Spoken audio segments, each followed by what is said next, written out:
sing. Sing of Mary, pure and lowly, Virgin Mother undefiled. Sing of God's own Son, most holy, who became her little child.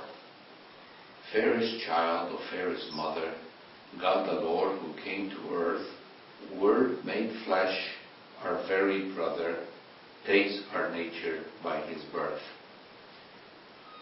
We're confronted with the mystery of the Incarnation, and we see he's fully human and fully divine. And I want to refer to the being fully human, and not only being fully human in his condition of being within the house of Israel. A very wonderful, beautiful Jewish man. And here, the gospel itself lends itself to see him as a wonderful, beautiful teacher who keeps the commandments and all that. When they ask him, which is the first of all the commandments, you have to remember that within the community there were laws upon laws upon laws. Even the little weed and mint in your house and everything had a law unto itself. The offerings on the altar, everything was thousands and thousands of laws. And to ask the question, which is the first of all the commandments, is not it's a real question that cuts through everything. And then it says, which is the first of the commandments, and then this one, Shema Israel. Every child heard it, knew it by heart. Hear, O Israel, and even to this day, any Jewish kid, ask him, they know Shema Israel, and blah, blah, blah. I wish I knew the whole thing. Maybe one of this day we'll learn the whole thing in Hebrew. And so it gives to really zero in, as my professor would say, zero in, and the 1 and 2, it was really cutting through a lot of laws. And so, and then what is wonderful here is that when Jesus saw that he answered with understanding, when he says, "Well said, teacher, you are right in saying this,"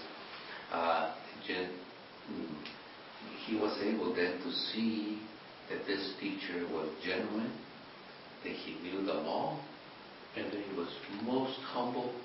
He didn't push himself. He says, "You're right." And when Jesus saw that he answered with understanding, he said, "You are not far from the kingdom of God." What a wonderful exchange. And what I'm reflecting here is this, that we as Catholics have a lot of little laws and all that, and we should be able to cut through and know what are the one and number 2 of all the laws. But at the same time, there is a culture of trying to fulfill the law. There are many, many little things here, trying to be faithful in so many little things, being on time, doing this, saying the morning prayers, making the sign of the cross, and grace before meals, and all these little laws. That's what characterizes many of our Catholics. But then at the same time, here's how it's also reflected on Jesus, who fulfills all of them, and yet also is very centrally located on the top law, the love of God and love of neighbor. So what the gospel just really reflects on the beautiful person of Jesus. Isn't that right? Let's see what the Pope says today on our reading of today. The scribe said to him, "Well said, teacher, you are right in saying he is the one, and there is no other than he. And to love him with all your heart and with all your understanding, with all your strength, and to love your neighbor as yourself is worth more than all burnt offerings and sacrifices." And then the Pope says, in reality, when we open ourselves to others, we are fulfilling our deepest need and becoming even more fully human.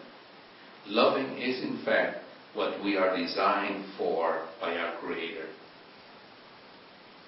No wonder the Lord goes to the heart, to the core of our humanity, and can speak for all ages and for eternity. Naturally, I am not talking about fleeting, shallow relationships. I am talking about the real love that is in the very heart of Jesus' moral teaching. You must love the Lord your God with all your heart, with all your soul, with all your mind, and with all your strength. And you must love your neighbor as yourself. Simple, profound message that the Holy Father gives us for today. And that is the very humanity that Jesus took